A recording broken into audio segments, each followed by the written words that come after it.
Machilipatnam urban bank ప్రమాణ స్వీకారానికి ముఖ్య అతిథులుగా హాజరైన మాజీ పార్లమెంట్ సభ్యులు APSRTC chairman Konakalla Narayana Rao, Telugu Desam party రాష్ట్ర ఉపాధ్యక్షులు మాజీ deputy speaker Boragadda Vedavyas, TDP, Janasena, BJP నాయకులు, కార్యకర్తలు పాల్గొన్నారు. ఈ కార్యక్రమాన్ని జయప్రదం చేస్తారని తెలిపారు.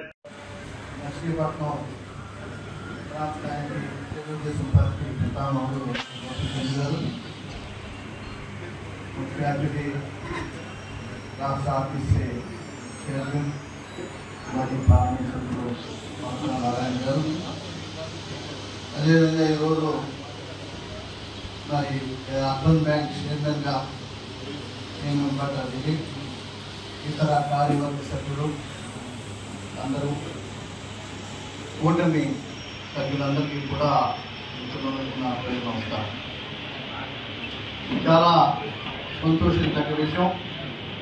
ఒక మంచి వ్యక్తికి, కష్టపడే వ్యక్తికి, పార్టీ కోసం ఎప్పుడు కూడా ఎన్ని ఇబ్బందులు వచ్చినా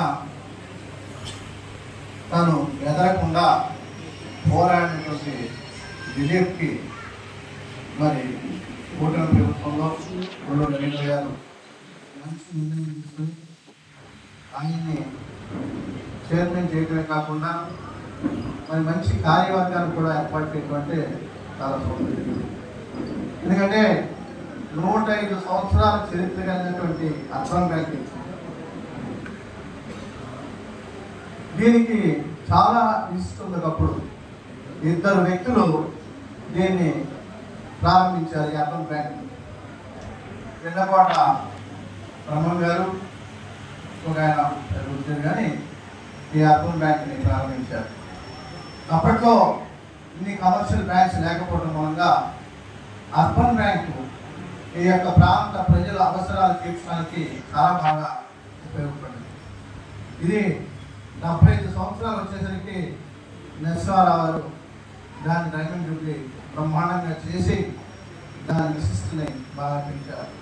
మధ్యలో కొంతకాలం మసకబారిన ఈ బ్యాంకు ఎప్పుడు కూడా మచిలీపట్నం అర్బన్ బ్యాంక్ అంటే దానికి ఒక ఉన్నత స్థాయి ఉంది.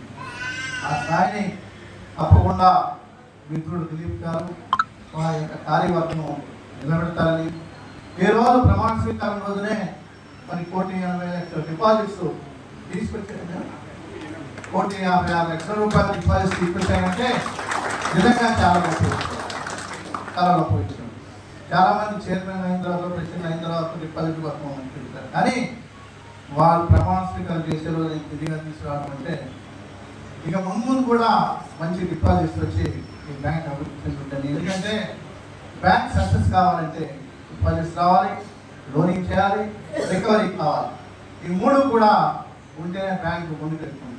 ఇవాళ అర్బన్ బ్యాంకు కమర్షియల్ బ్యాంక్స్తో పాటు పోటీ పడి ముందుకు వెళితేనే, ఎందుకంటే ఇక్కడ ఎక్కువగా గతంలో మరి ఇందాక చెప్పినట్టు పెళ్లికి కానీ ఇల్లు కట్టుకోవడానికి కానీ వాటికి అర్బన్ బ్యాంక్ బాగా ఉపయోగపడింది. చాలా మంది నాకు తెలిసిన మంది కూడా గతంలో నేను కూడా చాలా మందికి అర్బన్ బ్యాంక్కి రికమెండ్ చేశాను మోస్ట్.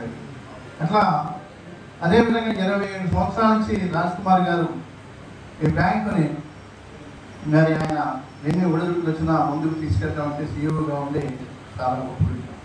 ఏదైనా ఇవాళ రాష్ట్ర ప్రభుత్వం కూడా మంచి వ్యక్తుల్ని, సమర్థత వ్యక్తుల్ని ఆ యొక్క సంస్థలకు ఎన్నిక చేసి ముందుకు తీసుకెళ్తుంది. చంద్రబాబు నాయుడు గారు మరి కూటమి ప్రభుత్వంలో మంచి ఆలోచన చేసి చక్కటి వ్యక్తులకి ఈ యొక్క పదవులు ఇవాళ రాష్ట్రం అభివృద్ధి చెందాలి, రాష్ట్రం ముందుకు వెళ్ళాలి అనే ఉద్దేశంతో చంద్రబాబు నాయుడు గారు, లోకేష్ గారు, పవన్ కళ్యాణ్ గారు మరి వాళ్ళు చేసేటువంటి కృషి ఇవాళ ప్రతిపక్షాలు మరి ఏ విధంగా విమర్శిస్తున్నారని అందరూ చూస్తున్నారు. ఒక బ్రహ్మాండమైన గూగుల్ సెంటర్ తీసుకొస్తే అమెరికా తప్ప ప్రపంచంలో మరి ఎక్కడ లేనటువంటి డేటా సెంటర్ వైజాగ్ తీసుకొస్తే దానికి ఎన్ని విమర్శలు, 1,00,000 కోట్ల పైన పెట్టుబడి కలిగినటువంటి సంస్థ పెట్టిన రోజునే అంతా అయిపోదు. నెమ్మదిగా ఖచ్చితంగా అది బ్రహ్మాండమైన.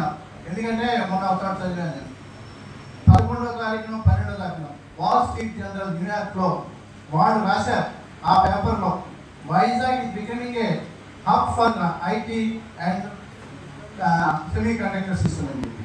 అంటే అక్కడ వైజాగ్ అభివృద్ధి చెందుతాయి వాల్ స్ట్రీట్ కేంద్రంలో రాశారంటే మరి మనం నిజంగా చంద్రబాబు నాయుడు గారి కృషిని అభినందించాలి. ఆయన చేసినటువంటి మరి కఠోరమైన దీక్ష ఏ విధంగా అయితే ఉమ్మడి రాష్ట్రంలో హైదరాబాద్లో ఐటీని తీసుకొచ్చి ఆయన ఒక ఐఎస్బిని తీసుకొచ్చిన, ఒక గూగుల్ తీసుకొచ్చిన, రకరకాలైనటువంటి